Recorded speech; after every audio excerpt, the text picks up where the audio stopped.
Yo, yo, yo, welcome to another edition of the GeekyBros podcast. I'm your boy Tactix. And this is Big Geek Umar. Happy New Year, everybody. And to you too, bro.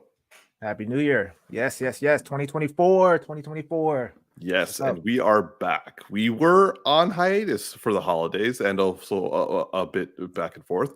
And we are missing in action our bro Darcy, who is currently vacationing. And we won't give the location in case all of our crazed fans go looking for him. It's Cambodia, right?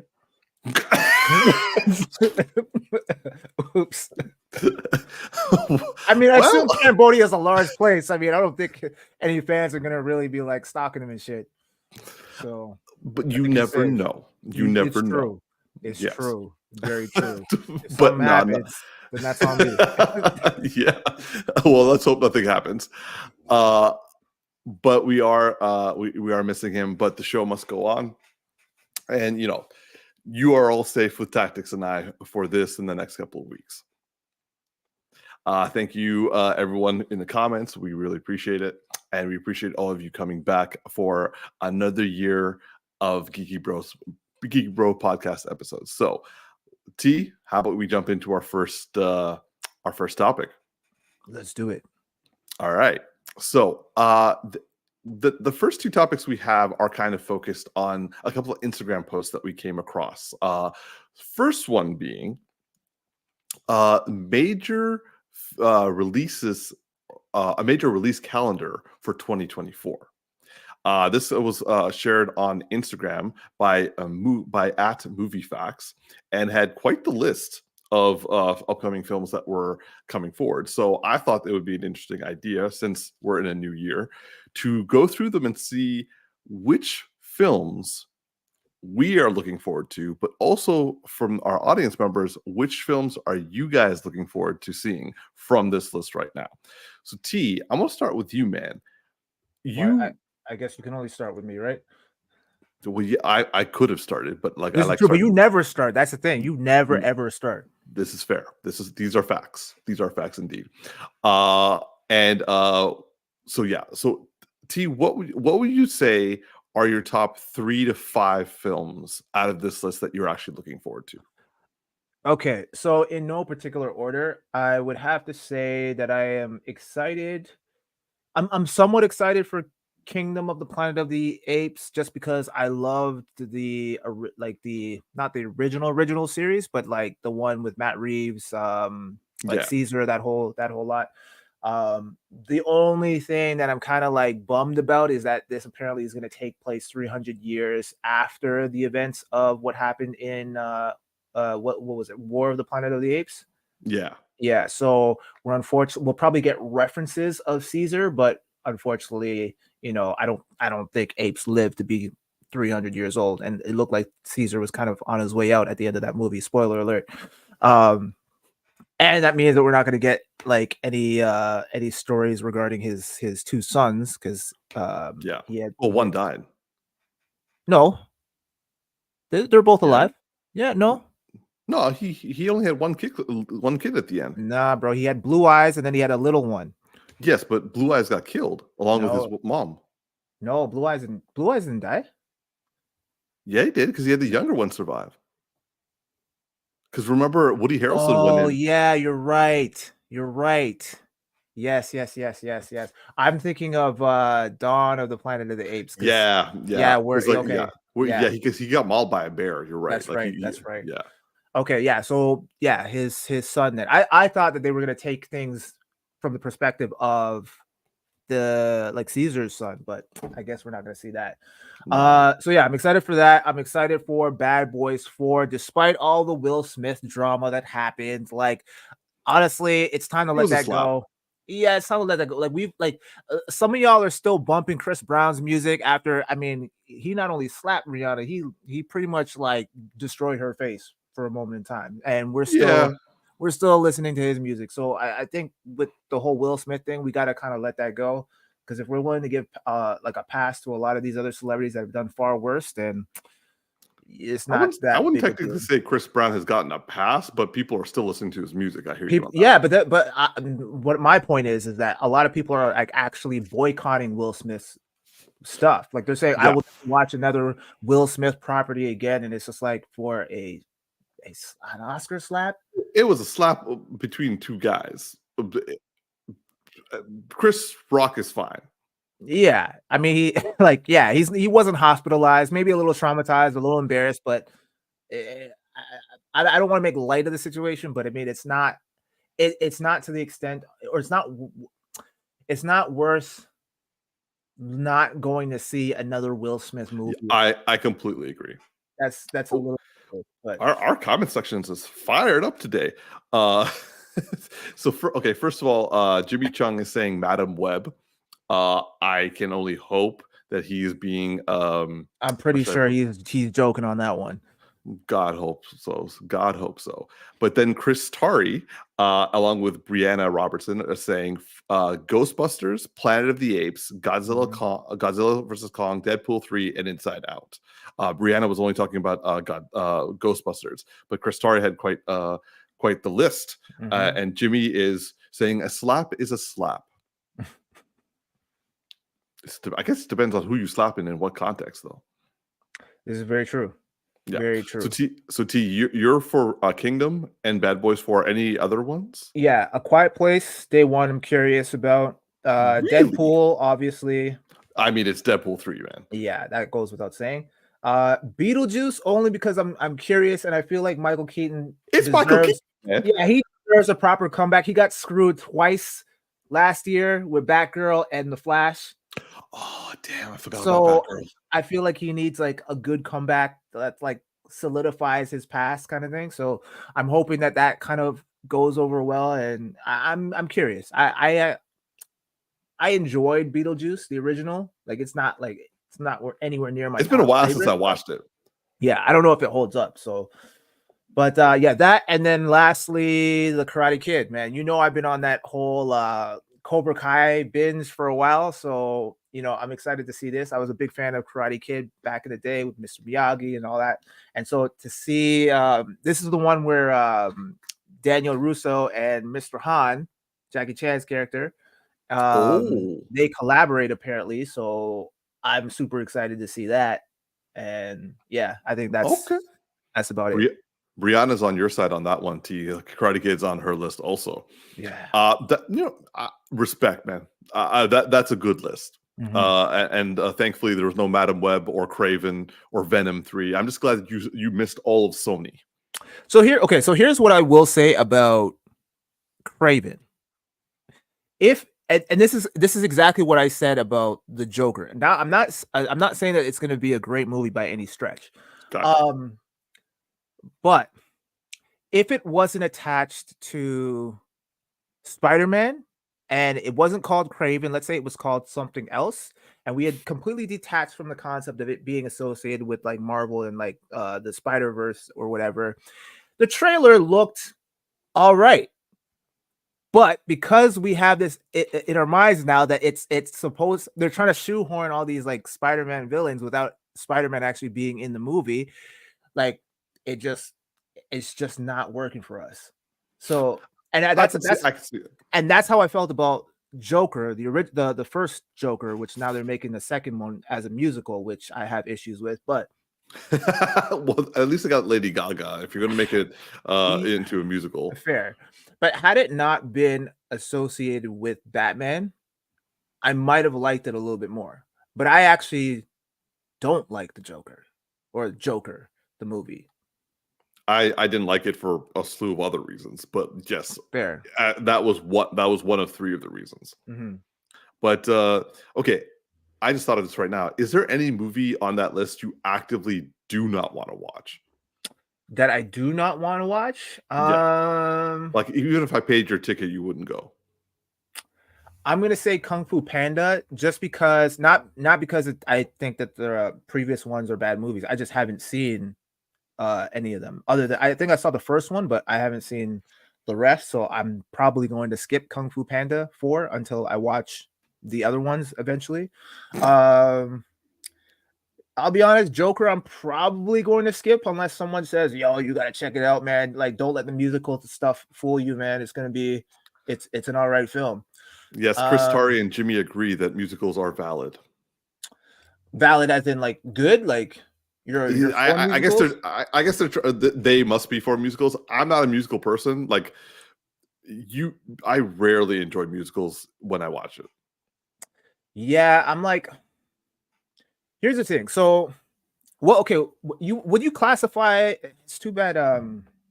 Darcy.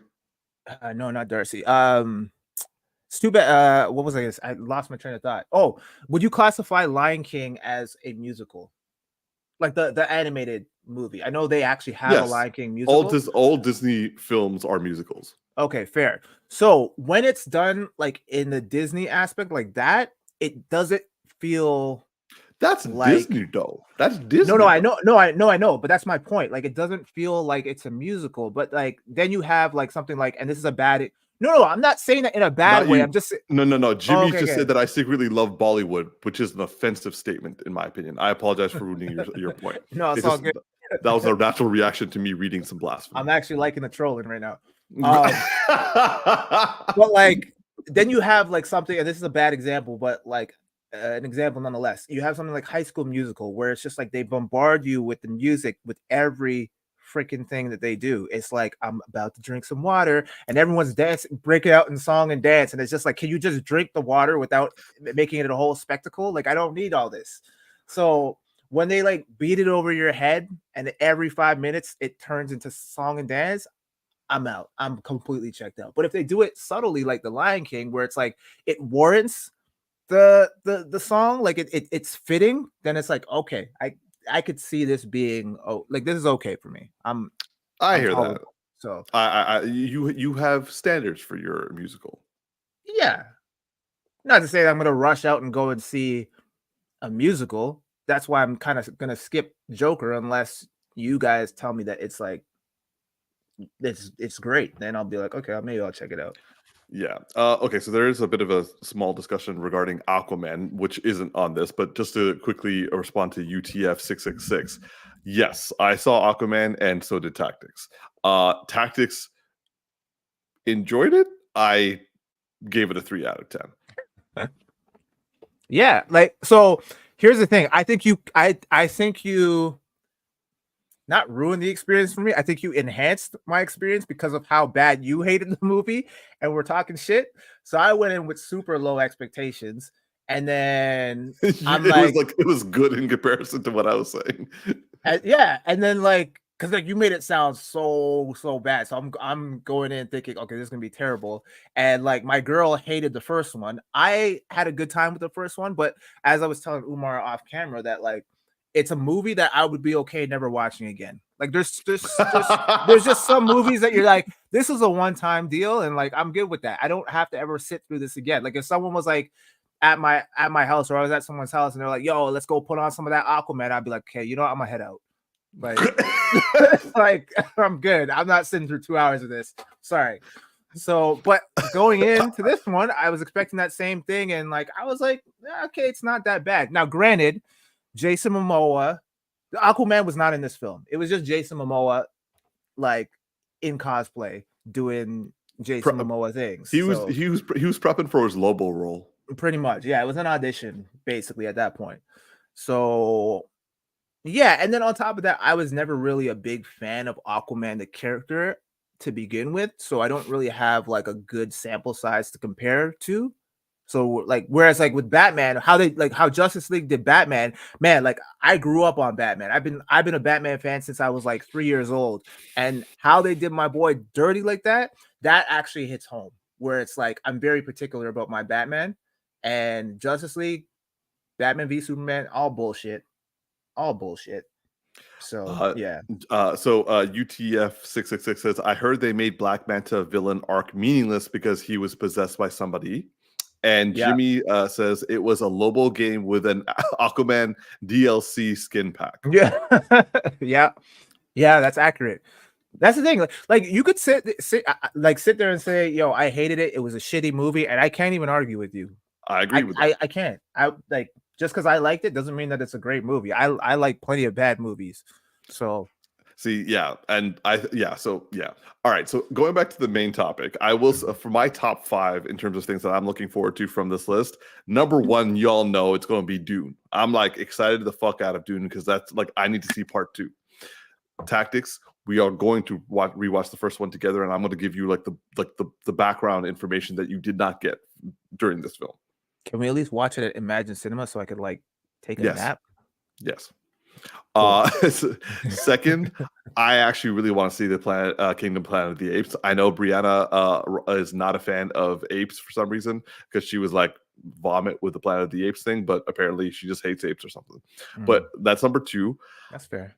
I'm looking forward to Inside Out 2 because Inside Out number 1 hit home for me, and like I have faith that they can hit. Like they took a while to make a second sequel, so I don't think it's just going to be some like bullshit sequel. Number 4, Deadpool 3. This movie has reached like mythic level of like what it's going to do for like comic book movies going forward or for the MCU. Like I don't know if they're going to like change the fabric of reality.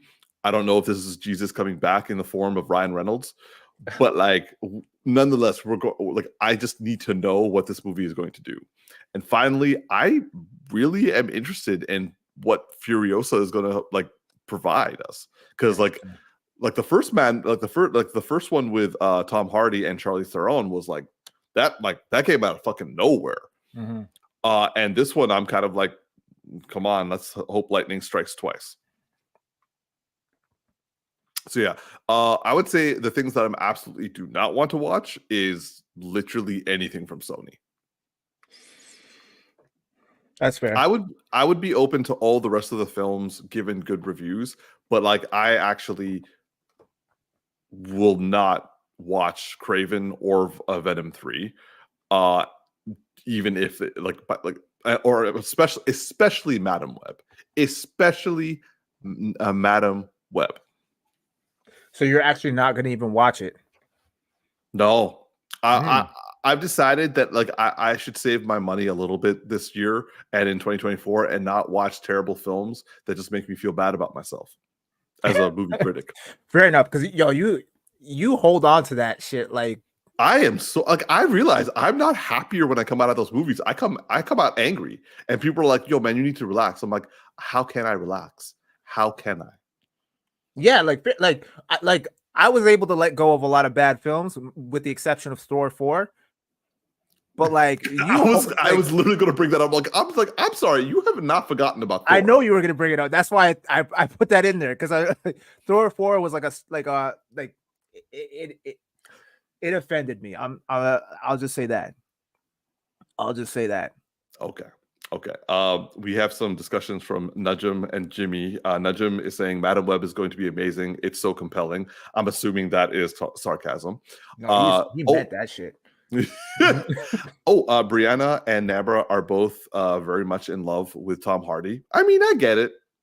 And then Jimmy is saying Madam Web is coming out on Valentine's Day. I'm taking my wife. It's Valentine's movie to end all Valentine's. All right. Jimmy's wife is a lucky girl.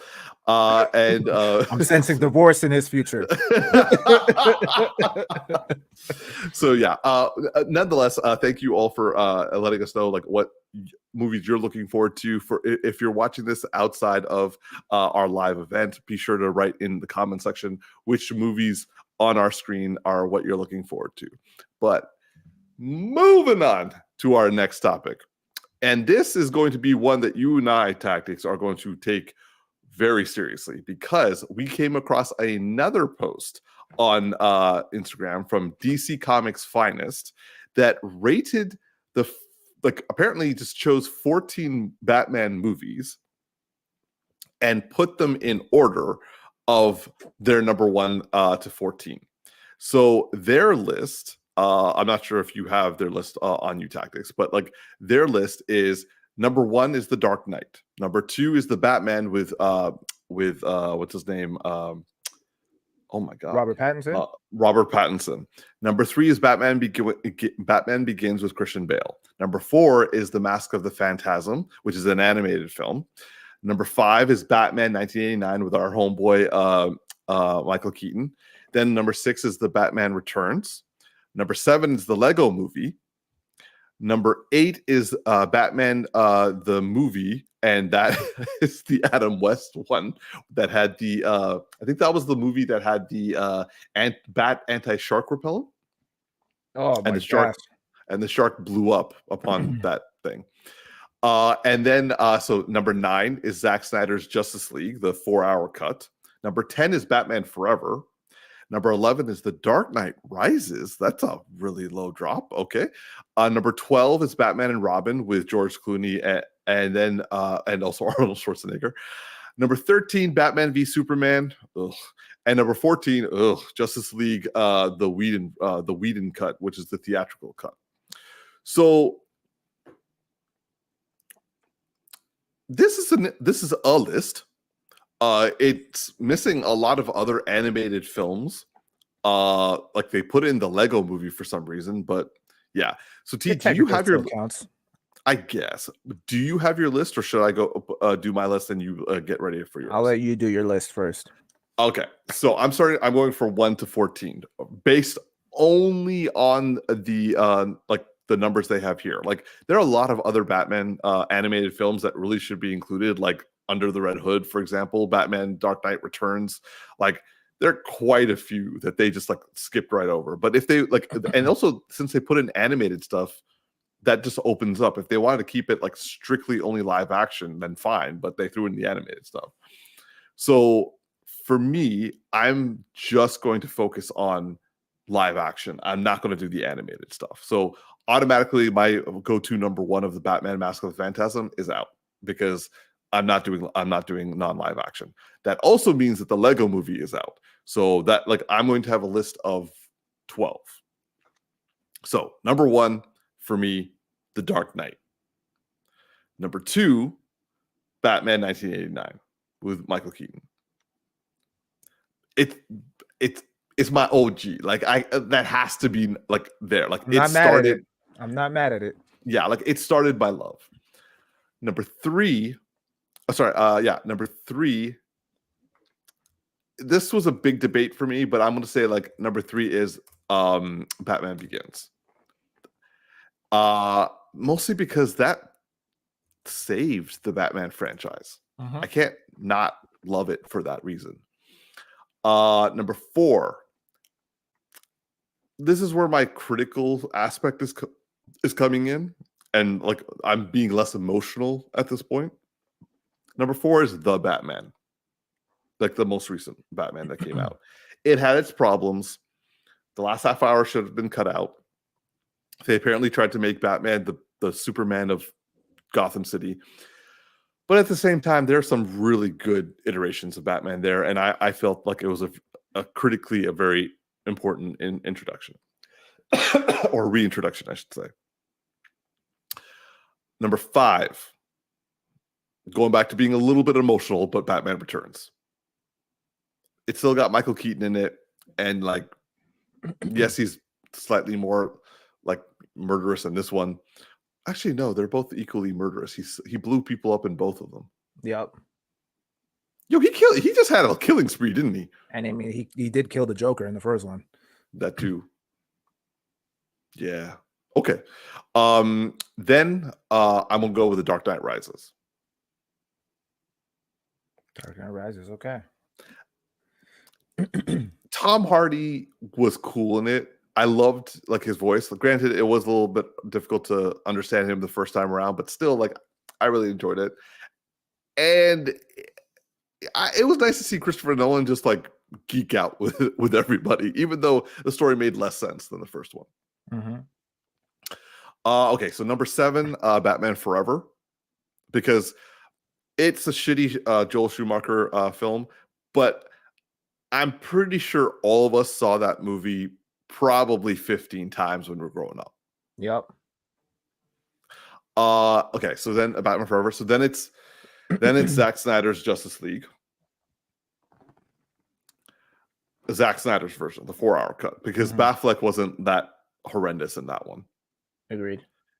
Then it's Batman the movie, because I mean, Adam West is enjoyable, even though I can only watch that movie for so long. I definitely need to have a younger mindset to enjoy that one. And then it's Batman and Robin. Then Batman v Superman. Then Justice League, the theatrical cut for the last one. Okay, yeah. All right. Yeah. Interesting. So that is my list. I would say my list is pretty much on par with yours. So I'm gonna so ooh, I like this list, but obviously they have more than one in each tier. But yeah. I'm pretty much in agreement with this particular list. But if I have to categorize them by like individually in order, I would probably go The Dark Knight being the number one for me, just because I've watched that more times than I can even dare to imagine. I mean, it had everything, and it felt like going back to what like Darcy said a long time ago, it could have ended at so many different points, but it just kept going, but you were never bored. It was never like, oh man, like when is this gonna end? Like it was like a roller coaster ride of just excitement and everything that you could, well, mostly everything that you could want in a Batman film. So The Dark Knight is definitely up there as top tier. Nothing has touched it yet. Number two, I'm gonna go Batman Begins. I agree with you. I mean, it's what saved the franchise after Joel Schumacher kind of killed it. And it gave us a story about Batman that I'm sure a lot of us Batman fans have been waiting to see. Like we've all, like for Tim Burton, like we kind of was just, like introduced the Batman right out of the gate. Like there was no origin.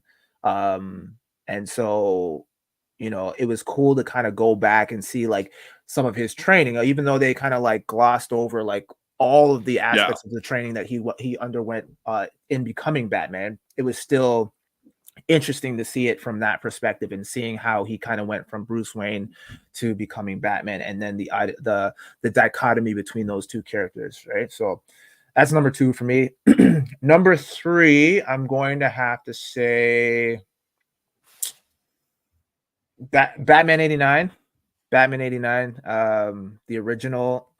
I've seen that movie probably more times than I've seen The Dark Knight, and I like we watched it recently, and some people will argue, oh, okay, it doesn't hold up quite as much now in comparison to like back then, but I love that movie. Like I don't know how you can not love that movie. Like, I mean, I can understand it now if you're just being introduced to it now, you've never seen it as like then maybe it's kind of be lost on you in comparison to like what you've seen as of late. But if you grew up with that film, like I don't care how cheesy it comes off today, you're still gonna have a soft spot for it, and that's me to a T. Like I love that movie. Like me and Umar and Darcy got together and we watched it recently, like a couple months back, and me and Umar were geeking out, just reciting line for line everything. Like Darcy hasn't seen it quite as much. Yeah, he hasn't. But like in all fairness, he hasn't seen it as much as me and Umar have seen it. I'm sure Umar has probably seen it more than I have, but I'm like a close second to that.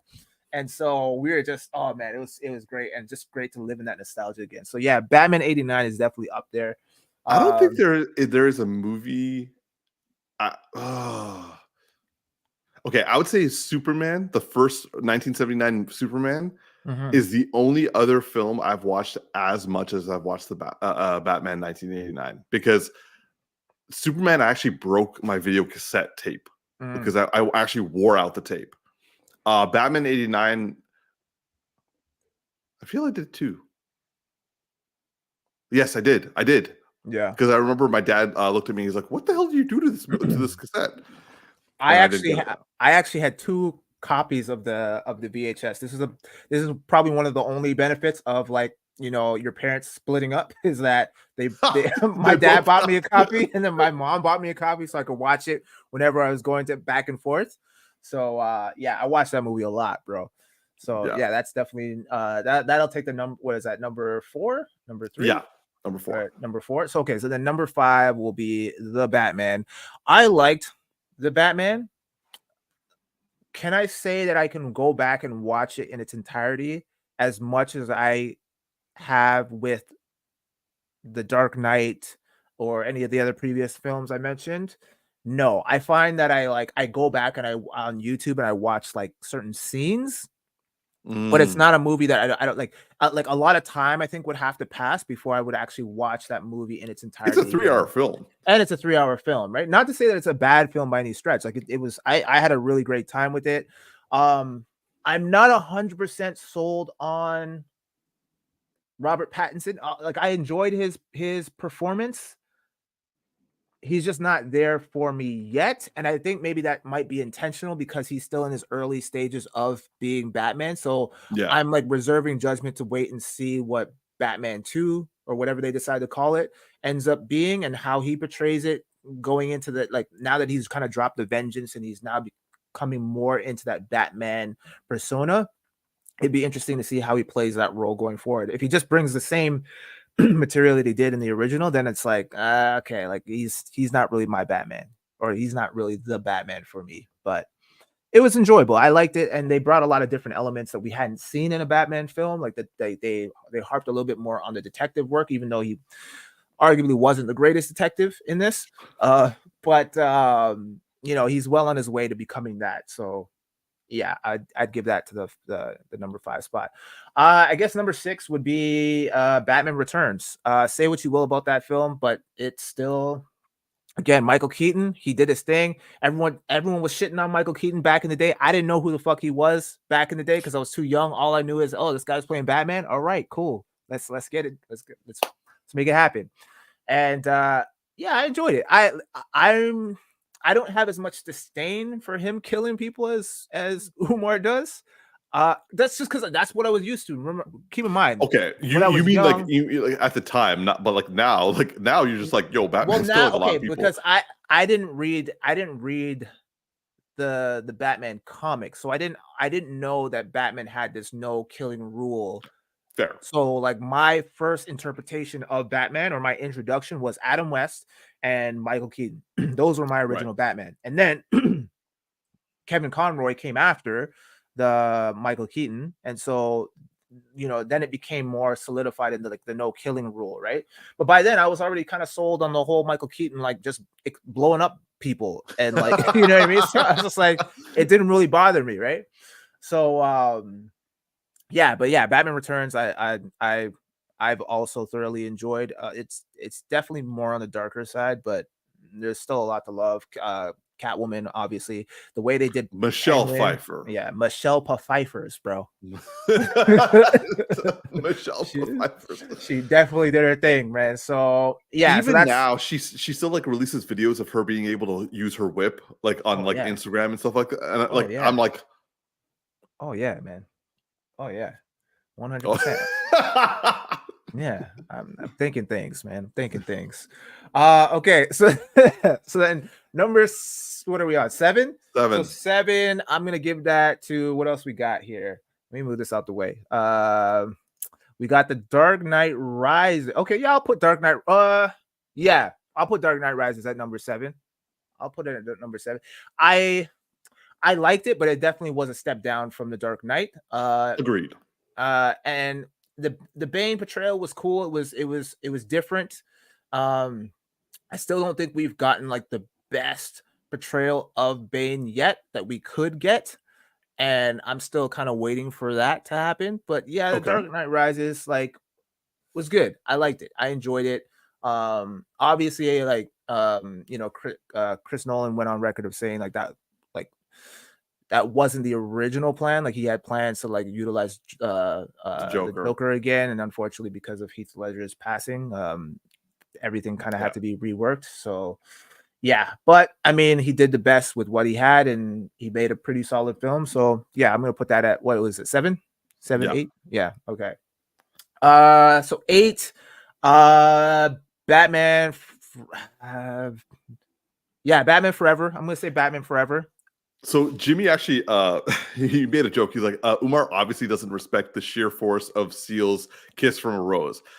I forgot how dope as fuck Fantastic the song. soundtrack for Batman Forever was. How can you forget that? Darcy will never let you forget. He absolutely loves that song, so he'll never let you forget that. And also, not just that, but also like U2 had "Hold Me, Thrill Me, and Kill Me" in that. And also, I'm not gonna lie, as much as Michelle Pfeiffer will always be my number one, but like Nicole Kidman, even though they completely made up whatever character she was, and she was a completely useless character, she had my teenage attention. Fair. And your erection, I'm sure. You weren't gonna say it, so I said it. But no comment, bro. No comment. But yeah, no, I mean, I share in that sentiment, bro. Like, I mean, she looked great in that outfit, man. And I mean, Nicole Kidman, like, I remember like a lot, like I remember back in like I don't even remember how old I was, but a lot of like my homeboys were just like, yo, you see that Batman Forever? Yo, you see that scene with Nicole Kidman when she got out of the bed, yo, and Batman going invisible? Yeah. Yeah, like, and also that was like a scene I remember from like the Much Music video for "Kiss from a Rose." Like she was like they kept like showing that constantly, and I was like, that was good times, good whenever that song times. whenever that song came on like on Much Music and I was watching it, it always felt like when you're watching anime and your parents walk in like when the most like perverted thing is happening. You're like, no, I'm just watching music videos, Mom. 100%. Actually, Seal, I saw a video on YouTube of Seal talking about that very song and saying that how that song being featured in the Batman Forever soundtrack actually saved his career because really, yeah, he was talking about how like he had the song and like he was shopping it around and no studios or whatever it's called didn't want to pick it up or whatever, and then Joel Schumacher, like, who was a big fan of Seal, was asking, he's like, yeah, like I'm looking for a song for this particular scene or whatever, and they were trying to make it work within the movie, but Joel Schumacher couldn't make it work. So he's just like, hey, can I just use it as like the end of the movie instead? And it became like this big hit after that. And so it ended up saving his career, apparently. Nice. Yeah. All right. So that was your number 8. Number 8. Okay. So Batman Forever. And then I'm going to say, what do we have left? We have Justice League. We have Batman v Superman. We have Justice League. Okay. So I'm going to say Batman. And Batman and Robin. Yeah, okay. And Batman the movie. Oh yeah, okay. So at number 9, I'm going to say Batman v Superman. Okay. I'm going to say Batman v Superman. Okay. Then in my number 10, I'm going to say no, sorry. Let me scratch that. Let me put 9. Let me put Justice League Zack Snyder's version at number 9. Okay. And then number 10 is going to be we have Batman v Superman, and then we have Justice League, and then we have we have Batman the movie, and then we have Batman and Robin. Shit. Okay.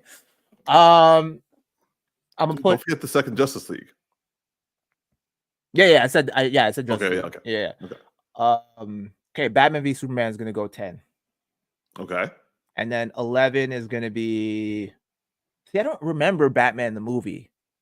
I remember that shark scene, but I'm like, I probably only saw it once. I think I saw it like maybe twice. And no disrespect to Adam West. I mean, like like every day as a kid, I used to come home, rush home. I was there for my bat time. Yeah, man. Like I think it was like 4:30 or something like that would come on, and my mom would make me Lipton soup, and I'd just sit there and I'd just be eating it up and like watching me some Adam West Batman. That's like a 90s commercial, man. 100%, man. But like, I don't know if I could put him like high. I mean, you know what? Okay, so we have 3 more, right? Yeah. They're two. Yeah. Okay, I'm gonna put. Okay, I'll. Just because I hate the other 2 films, I'm gonna put Batman the movie at that spot. Okay. And then I'm gonna say Justice League and then Batman and Robin because I saw, Interesting. yeah, Batman and Robin was some bullshit. I mean, Like, okay, there's I the only reason I put Batman and Robin higher was because you could quote the shit out of that movie. I can't. You're not sending I'm me to the okay. cooler? Okay, yeah, yes, I can quote the Arnold I'm like, Schwarzenegger don't movie. bullshit me. Come on, man. Arnold Schwarzenegger lines, okay, but I'm just like, that song is really good for it, man. Like, at least like Justice League was bad. Choose your words carefully, bro. Justice League was bad, but because we didn't get the Zack Snyder one first, and this was the closest we were going to get to all of these people on screen, that was a redeemable factor for me, just to see them all kind of like wreck shop and like work together. Even though I don't like Ezra Miller as the Flash, yeah, Jesus, Batman they completely botched. You know, you have your issues with Superman. I was kind of like whatever. Cyborg was fine. Wonder Woman I had no issues with. So yeah, like there's some enjoyable stuff in there.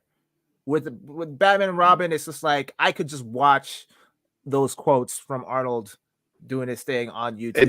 Maybach's got a point. Batman and Robin had Alicia Silverstone. Yeah, they. Yeah, okay, but so like she's not even really Batgirl. Like she's just like some like she just was like shoehorned in there, and like I mean she fine, but she ain't Nicole Kidman or Michelle Pfeiffer though. So that's fair. So I mean, that's fair. Not even she can save that movie, man. That's fair. Okay, all right.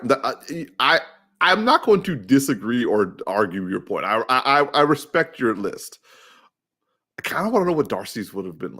Darcy's list would have been. Oh, we'll definitely revisit this when he gets back. Oh yeah, 100%. All right. Well, I like the back credit scene. Never leave it. Okay. Yeah, that. I hated that scene. I hated that scene. I'm like, that doesn't even make sense. Like, how do you have a card? Like, what is it like? Like, couldn't that just be tracked back to him? But it's Bruce Wayne. He's got dummy corporations. Man, I hated that scene. That was just so corny. Okay. And then I remember like the Batman Returns when they did the McDonald's endorsement and he went through drive-through. I'll get drive-through, yeah. Oh my gosh. Oh man. Oh, the toys. Okay. So thank you everyone for toys, actually. I miss my toys. I don't know where they are. Anyway, so for those of you who are not watching us live, please in the comment section be sure to write your list of your favorite Batman films. Maybach's like, no, but she looked good. It's true, she did look good. She did look good. I'll agree with that. Yeah. Okay. Well, sorry. Before we move on, one question. Okay, because we've been talking about Batman films, but who do you think did the best Bruce Wayne? Live action, yeah. Christian Bale, in my opinion. Kevin Conroy is gonna kill it every time, man. Exactly, that's what I'm saying. Kevin Conroy is the Batman for me, like, both Bruce Wayne and Batman. Bro, I'm playing Arkham City right now, and I'm like, obviously, you know, because he passed away and everything, it's like bittersweet kind of thing. But like, yeah. I'm just loving the game right now, man. Like, and like the voice, it's just like, yeah, this is. I get what you mean. Like, this is Batman. Like, anytime I hear an animated, like, it doesn't compare. Sorry, it doesn't compare. Maybach's response to what you were saying about the credit card: if Oprah can have offshore accounts, this is true. 100%. Okay. Okay. So, to answer your question, the best Bruce Wayne, I think, from me personally, was done by Christian Bale. He showed you why no one would suspect Bruce Wayne for being Batman. I agree. I think Robert Pattinson did the worst Bruce Wayne, and I'm including Adam West in that list, and George Clooney. Someone did say in the chat that I think it was Jimmy. I don't know if he's still here, but Val Kilmer is underrated, and I kind of agree with that. Like I agree. there was an element of I liked him. mystique that I liked in his portrayal of. I mean, definitely Bruce Wayne. Batman wasn't bad, but there's something about his Bruce Wayne that I was like, he got it down. Like yeah. I'm with you on that one. It was actually UTF 666. He was the one who said Val Kilmer is underrated, and I agree. Oh, my fault. But yeah, I can agree with that. Yeah. Yeah. UTF 666 is also saying Jensen Ackles was great in the Long Halloween animated movie Tactics. You have to see it. Didn't you see it? I saw the first part of it, okay. And then I tried to watch the second one, and they were trying to make me pay for it on Prime, and I was like, "What? I have a membership. Why am I paying for this?" Yeah, I didn't like the first part, so I didn't bother watching the second one. The animated films have really gone downhill for me personally when they started adapting the New 52 stuff.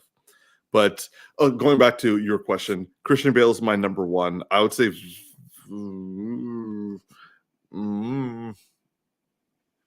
Michael Keaton's my second favorite, and then third is Val Kilmer for Bruce Wayne. I'm gonna have to agree with that list. I thought Christian Bale killed it as Bruce Wayne. Yeah. Not so much Batman. And then Michael Keaton. His Bruce Wayne was different. But it was an acceptable different. Like it makes sense. Yeah. I mean, I love his Batman portrayal, man. Like the whole, like, I mean, he was kind of like, it's like what's that saying when life imitates art, and like just hearing about how uncomfortable he was in the suit and like how claustrophobic he was, and he kind of used that as his way of becoming kind of method in his portrayal. I found it really worked for him, and then kudos to him for actually because they wanted to redesign the suit in the Flash to make it more comfortable, and he's like, no, I want it exactly like how it was. I want to bask in that uncomfortable feeling again. And my man. So I was like, okay, I rate that. That's dope. Yeah. And then Val Kilmer, like I said, I thought he was vastly underrated. Agreed. All right. So moving on to our next topic. So as people would know, Darcy is the one who got Tactix and I into Amazon's The Reacher series with Alan Richardson playing Jack Reacher. Now, season 2 has premiered on Amazon as of December 15th, and it is currently airing every week. And so I wanted to ask, because I think they have about 8 episodes out so far. So more than half this season 2 has been released. So T, I say we kind of say what we think of the season so far, and what we think things are how they're going to go down. So have you watched all 8 episodes? No, and actually, wait, we're on 8 episodes already? I believe so. Oh wow. Okay. So the episode. No. Sorry. 6 episodes. 6 episodes. Okay. So because the 6th one came out today, right? Yesterday, last night. Last night. Okay, so I have to actually go back and watch the 6th one again. Oh, you haven't watched the 5th one? So I started it, but then I was it was after New Year's, and I was super tired, and so I was watching it, and then I was half asleep, and then I completely passed out. So I missed half the episodes. So I have to go back and watch it, and so obviously I haven't watched the 6th episode yet. But what I will say for the first 4 then. First 4, yeah. So what I will say is I agree with you, Umar. It's not as strong as the first season in terms of a captivating story. That being said, though, I am still enjoying it. And I think that Alan Richardson is just absolutely killing this role. And he is I so feel big.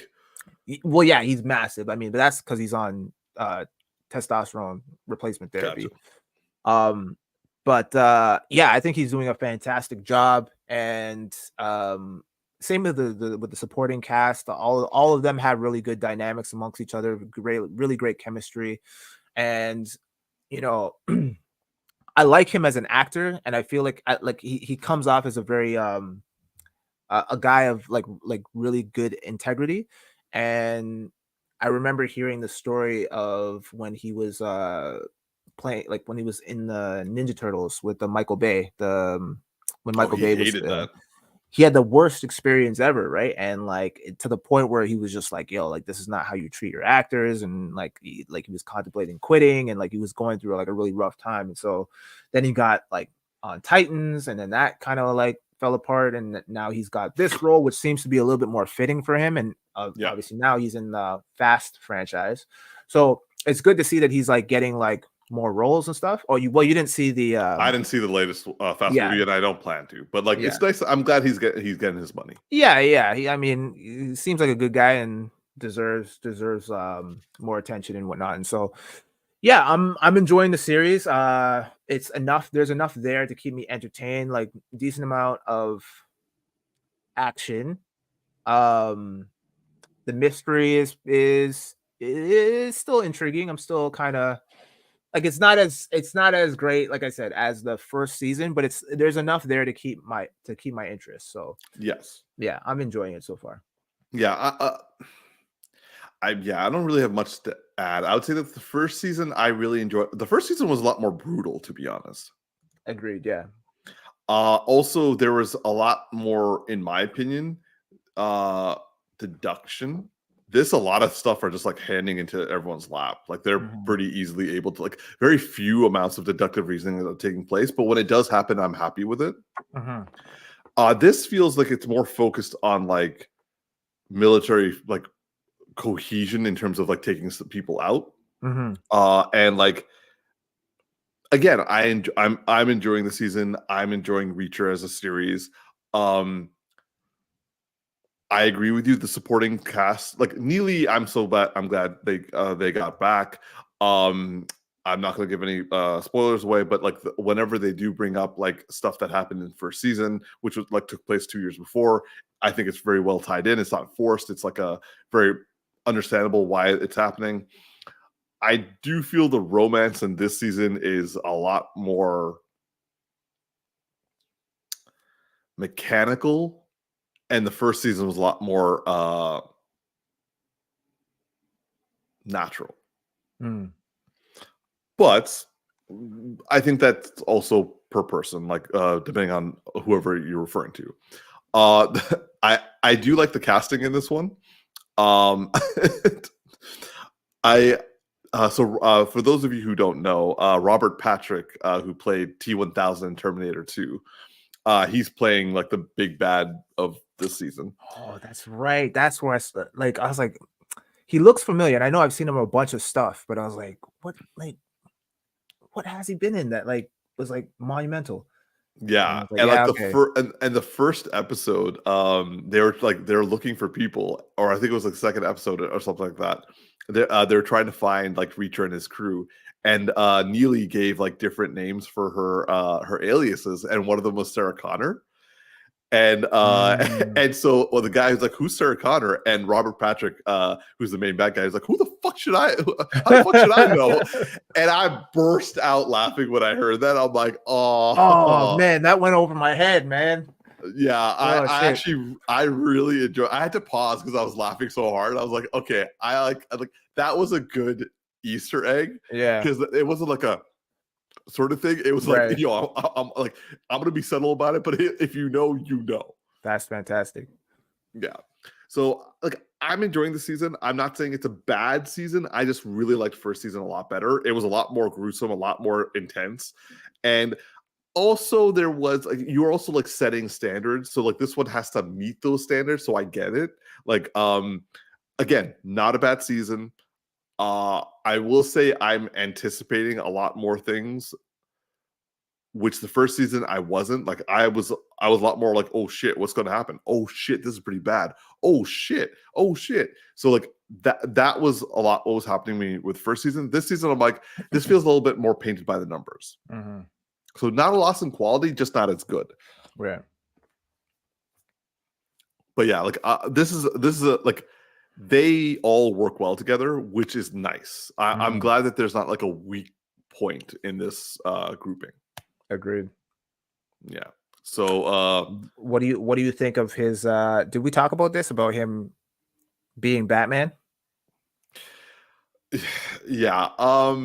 So there are, so for those of you who don't know, there are quite a lot of rumors going along about Alan Richardson right now, and people are trying to get him to, like, fans want him to either play Batman, or since Steven Yeun has left Thunderbolts, they want him to, if he's not going to play Batman, have him play the Sentry. Personally, as an actor, or I like Alan Richardson. However, I've only really seen him do like a very minimal amount of range. And with Reacher, he's playing an intellectual deductive individual. So like that's probably where the whole Batman thing comes into. But he's also playing someone who's not very charismatic. He's just kind of like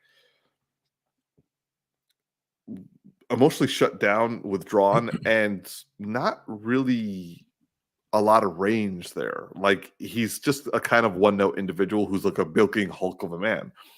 He would have to, in my opinion, he would have to slim down a little bit to play Batman, because Batman is not so big that he can barely run. So, like, Batman's a star athlete who can like do like a lot of very quick movements. Alan Richardson is a guy who's going to punch through a wall as opposed to like try to jump around it.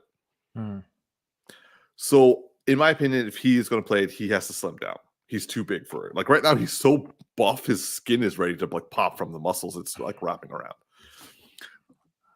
But I am not opposed to him giving it a try. I was open to the idea, but then someone on YouTube reminded me of another person that a lot of people are campaigning for to becoming Bruce Wayne. And that's Jensen Ackles. Yeah, and Jensen Ackles, the one who's playing Soldier Boy on The Boys. Correct. And yeah, I mean, I feel like he could pull that off. I think he has the charisma. He definitely could have the size, because he had to beef up for the role of Soldier Boy. And he loves the character and wants to play him. And I think he's probably at the right age right now, considering where they want to take this adult, more like mature Batman. Because Reeves is already doing the younger version. So Maybot is saying give him Bane like they gave Joaquin Phoenix Joker. Bane, but then Bane is like, he's supposed to be South American. Yeah, I know, but like at the same time, I see where Maybot's coming from. Yeah, I mean, he could. I mean, he has the size for it, right? So they could do what they did in like certain movies, where like he's like the physical actor, but they give the voice to like a Hispanic individual. Oh yeah, they actually did that in for Twisted Metal. With that was it. I was trying to remember what the show was. Yeah, with Sweet Tooth. So yeah, that could work.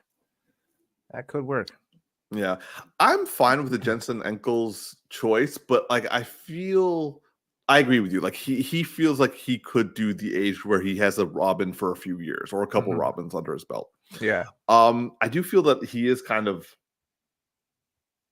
I'm not the biggest fan of his acting. Like, to be fair, I've only seen like one season of Supernatural, which was the first season, and I've seen him in The Boys. So my range of Jensen Ackles is pretty limited. I don't know. I feel he doesn't have the acting chops to do a Bruce Wayne Batman dual role. But kind of Maybot was talking about it in the chat about like different portrayals, different forms of storytelling. It doesn't always have to be like retelling the same character over and over again. You can have like variations in it. He's very possible able to do a variation of Bruce Wayne and Batman that would probably fit. And so I'm not saying he's a bad choice. I just personally would want someone a little bit different. But that's just me personally. That's the thing, though. Like, who do you get at this point? Yeah. Oh, did you hear that Sterling K. Brown wants to be Green Lantern?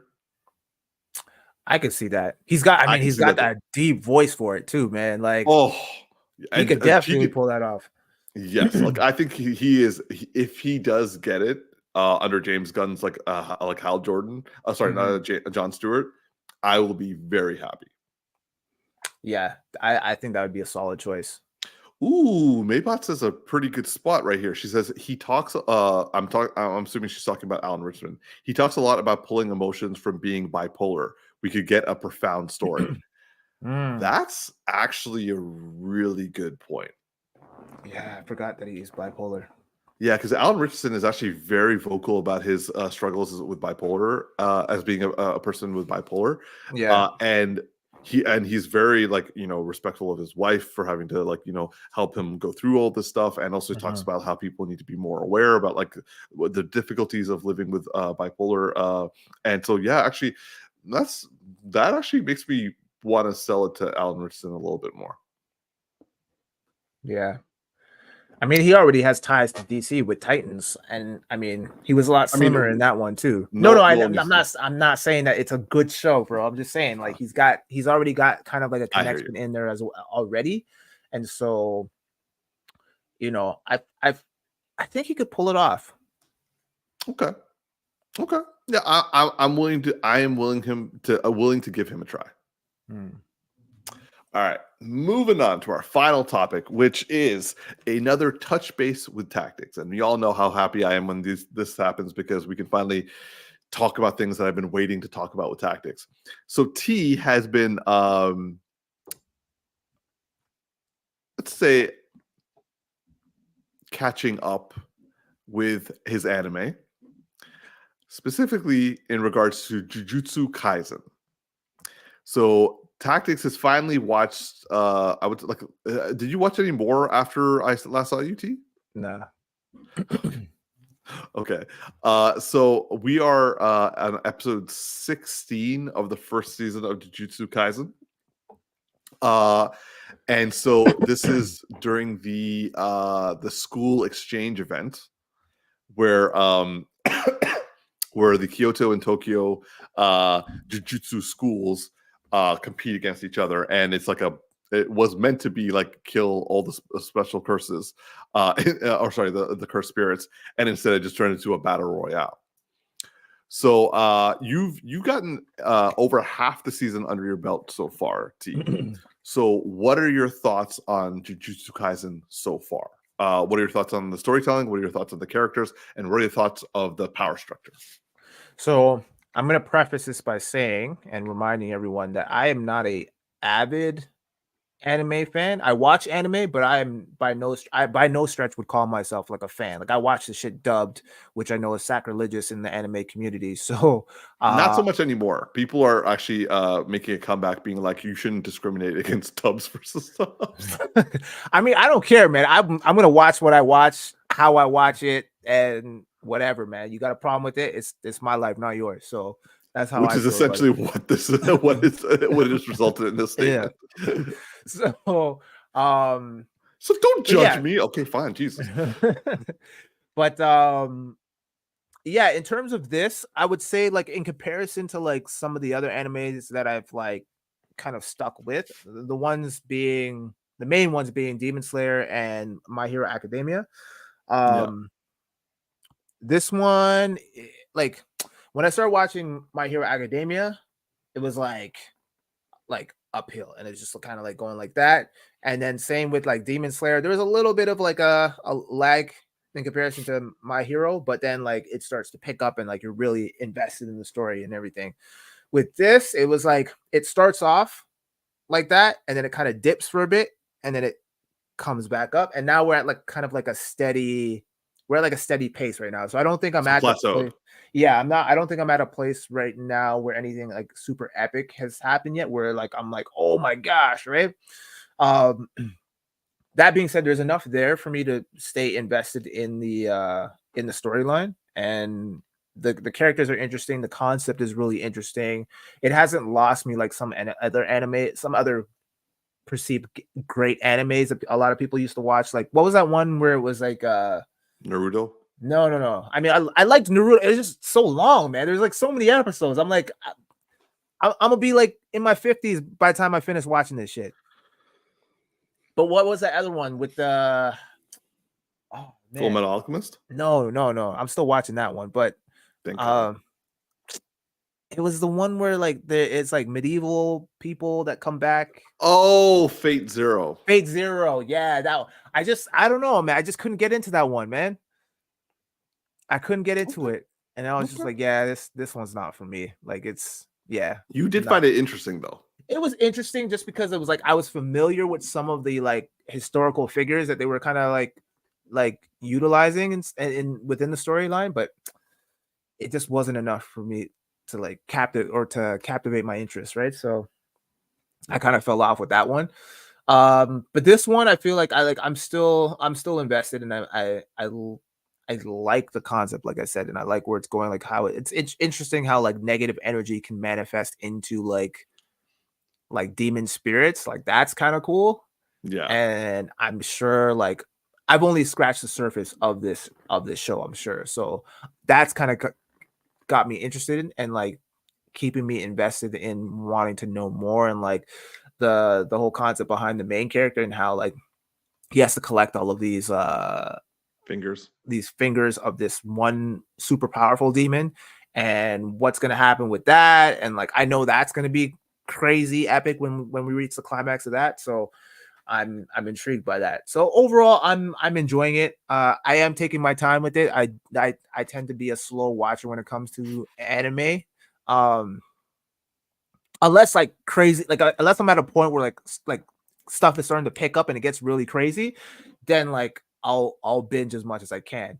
But normally I do tend to take a little bit more time to finish an anime. So that's why I say I'm not a avid anime fan. And if someone's talking to me about anime, I'm like, I try not to like be in the conversation, because I'm like, y'all are way ahead of me, man. Like I can't hang with y'all. Like I just gotta like kind of take my time and like do my own thing. And yeah, so Maybot saying from a spiritual aspect, it's pretty dope. Would you agree? I would agree. Yeah, I would agree. I'm sure she's seen a lot more episodes than I have to really make that assessment. I've only scratched the surface, but I can see it. I can see there being a lot of spiritual undertones, and more to come for sure as the story progresses. So Tactix and I got together and we watched a couple episodes on Monday.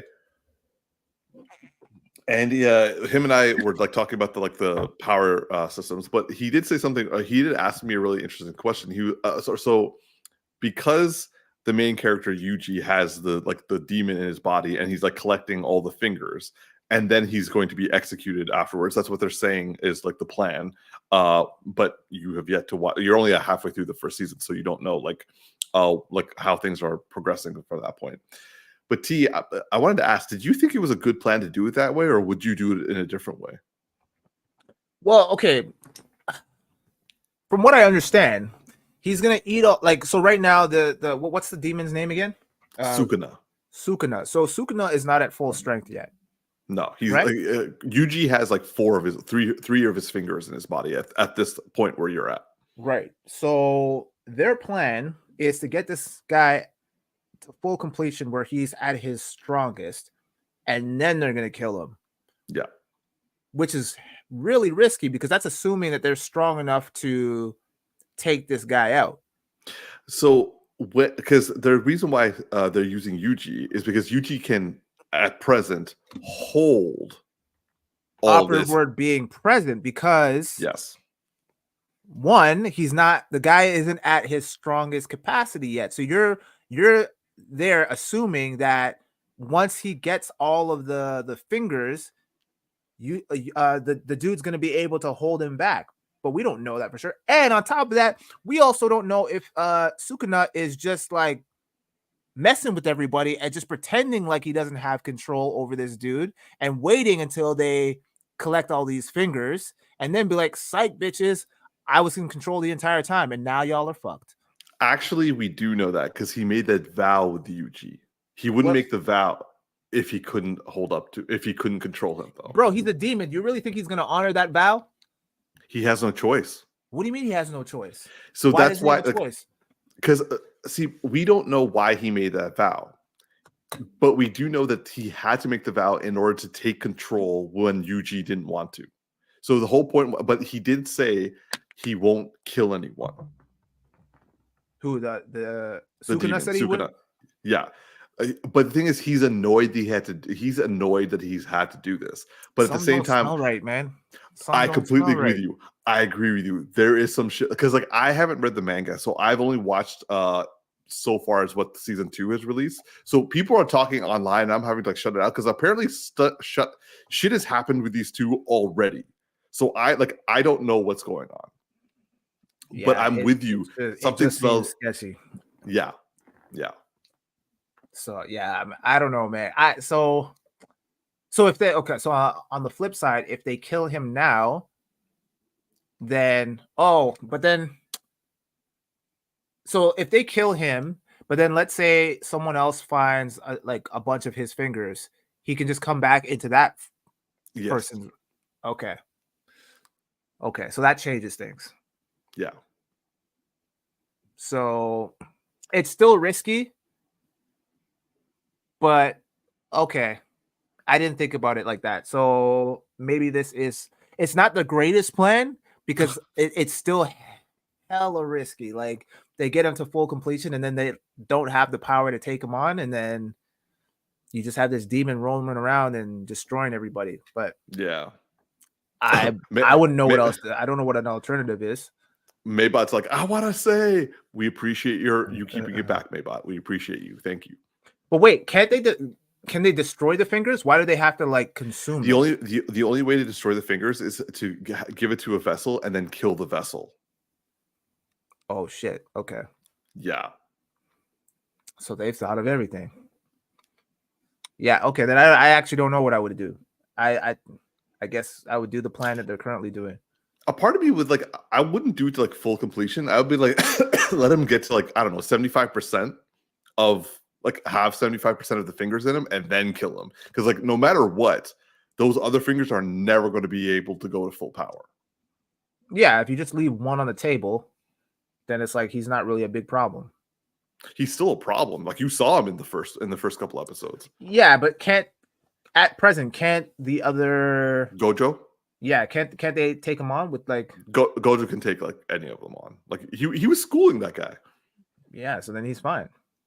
Oh, maybe that's like you're all so close. Interesting. When do we find out? Obviously not in the first season. Not in season 2. So like maybe you're reading. You're reading the okay. I'm assuming that Maybot's reading because like if she is aware, then that means she's read it. She's like keeping up with the manga. Damn, man. So Maybot, when you read this stuff and then you watch the show, does it ruin it for you at all? We gotta wait for her to respond, but like, because this is the reason why I'm not like with Invincible. This is the reason why I'm not like reading up on anything because I actually just want to experience it, like fresh. Yeah. I would say that from my perspective, she says nah, it doesn't. So. Fair.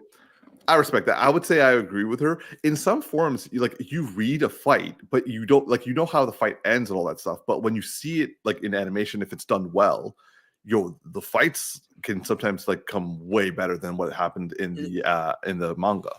For the fights, yes, but what if there's like a big twist that you weren't expecting?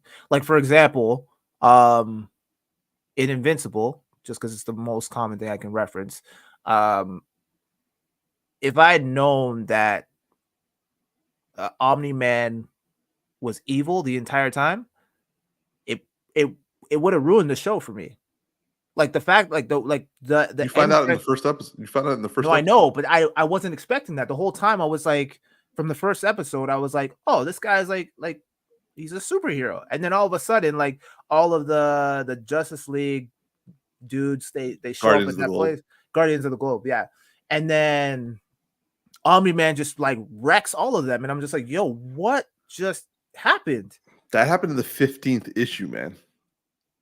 Yeah, but I You never read any of no, that. I'm just saying that like you would have been under like if you had read it, you would have like waited. You found out a lot sooner watching it than you did when you're reading it. No, but that's what I'm saying. I that's why I don't read any of that, because I could have just easily have been like, I could have just read ahead, right? Yeah, And been like, but I just feel like, I don't know, when it comes to like twists, I'd rather like experience it rather than like read it and then experience it afterwards. I hear you. But like Maybe that's I get what you're saying about the fights. You obviously, like, when you're just reading it from a panel, it's not, it hits different when you're watching it on TV or in a movie. yeah. So Maybot's saying there's nuance, but with twists, it's really dependent on the storytelling. Different media evoke different responses to me. I That's fair. completely agree with her. That's fair. No, I'm not saying y'all are wrong. I'm just saying from my perspective, I just like, that's why I don't usually read ahead or anything, because I kind of like the element of surprise with my media. I hear you. But yeah, no, I mean, I know a lot of people that they read ahead and they read the manga. Like my cousin does that all the time, where he'll read the manga and then he'll like wait for the TV series, and he'll be like, oh man, I can't wait for this episode to come out. Like I already know what's gonna happen, but I want to see it like come to life. So I get that. Like I different get that too. strokes for different folks. Exactly. Yeah. All right, man. Well, T, I'm going to volley it to you. Hopefully, you'll finish off season 1 soon, so we can have another touch base with you. But until then, 100%. There's so many anime I have to catch up. I still have to catch up on Demon Slayer, man. yes, that's true. I totally forgot that the well, not Swordsmith new arc. for you, but yeah. But yeah, anyway, that'll be it for the Geeky Bros. I don't know. I don't think Darcy will be back next week, but we'll definitely be back in full swing for the new year. Feel free to shoot us some topics or anything that you want us to discuss. But until then, Absolutely. I'm your boy Tactix. And this is Big Geek Umar. Live long and prosper. Please like, favorite, and subscribe. And have a wonderful weekend, y'all. There it is. There it is.